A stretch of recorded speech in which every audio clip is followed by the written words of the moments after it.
The conflict between Israel and Iran is intensifying rapidly. For nearly a week, the two countries have been engaged in direct military strikes against each other. At the heart of this escalation lies a decades-long global concern: Iran's nuclear program. Tensions peaked on June 13 when Israel launched a large-scale operation named Operation Rising Lion against Iran, targeting its nuclear facilities, scientists, and top military officials. Israel claimed that the operation struck directly at the core of what it alleges to be Iran's nuclear weapons program. Meanwhile, the G7 leaders who met in Canada on June 16 issued a joint appeal urging both countries to step back. They reiterated that while Israel has the right to self-defense, Iran must not acquire any nuclear weapons. Despite Israeli claims, multiple international intelligence agencies, including those in the US, maintain that Iran's nuclear program has not yet been weaponized. Tehran has consistently denied pursuing nuclear weapons, insisting that its nuclear activities are meant for peaceful purposes. Israeli Prime Minister Benjamin Netanyahu, however, remains unconvinced of these statements. Citing historical threats, he emphasizes that Israel's doctrine of acting preemptively against potential dangers was right. Now let's understand Iran's nuclear program in detail. To understand the roots of this crisis, we need to go back in time to a period when Iran and US were allies. Iran's nuclear journey began with the help of US. Yes, you heard that right. In 1957, under the US Atoms for Peace program, Washington helped Iran launch its nuclear efforts. At that time, Iran was ruled by pro-Western Shah. The nuclear program expanded in 1970s with plans to build several nuclear reactors.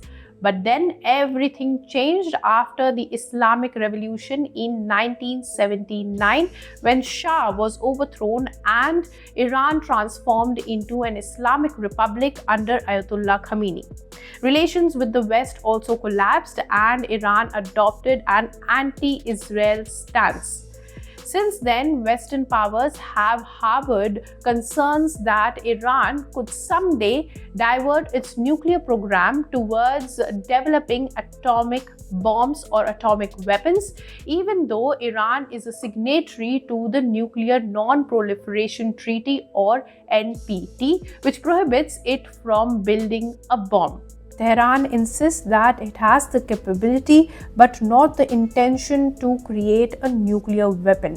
However, it has now warned of possibly exiting the NPT if Israel attacks Iran continuously. Iran currently operates 4 major nuclear sites: Fordo Fuel Enrichment Plant, Natanz Enrichment Complex, Ifsan Nuclear Technology Center, and Bushehr Nuclear Power Plant, which, by the way, is the only one generating electricity. Now let's understand why is the world worried about Iran's nuclear program. The global unease largely centers around uranium enrichment, a process that can either fuel a nuclear power plant or, if taken far enough, can make a nuclear bomb.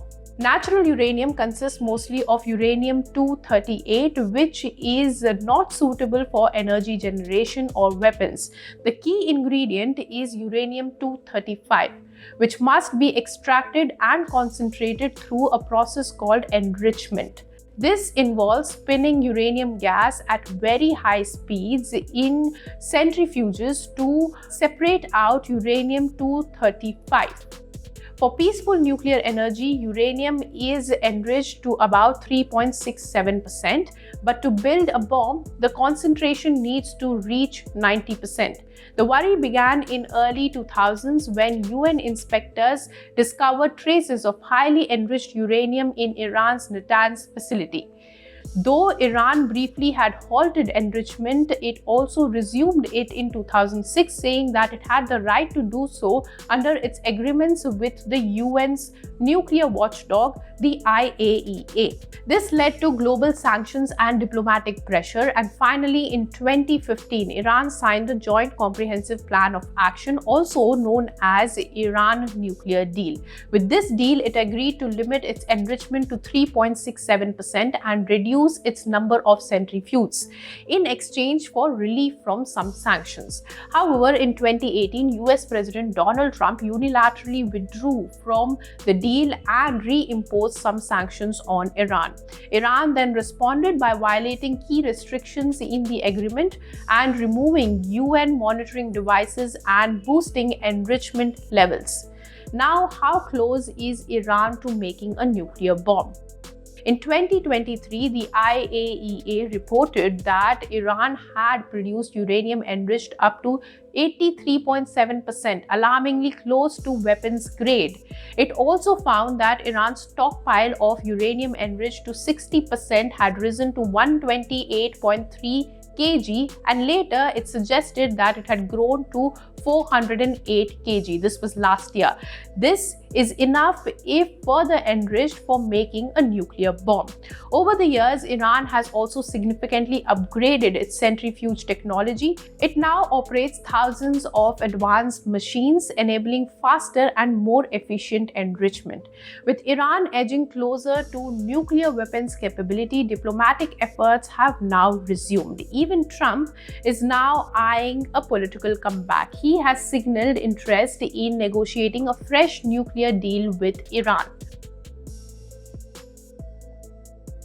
Now, coming back to Israeli strikes, the IAEA has recently confirmed that Iran's Natanz nuclear facility, which is the largest enrichment center in Iran, has suffered damage in Israeli strikes. 6 Iranian nuclear scientists were also reportedly killed. However, the other 3 major sites appear to have been intact. But these facilities aren't easy to take out on. Many are reinforced or buried deep underground, making them hard to destroy even for advanced militaries like Israel. For more such news and views, keep watching ET Now. If you like this video, then like, share and subscribe to ET Now.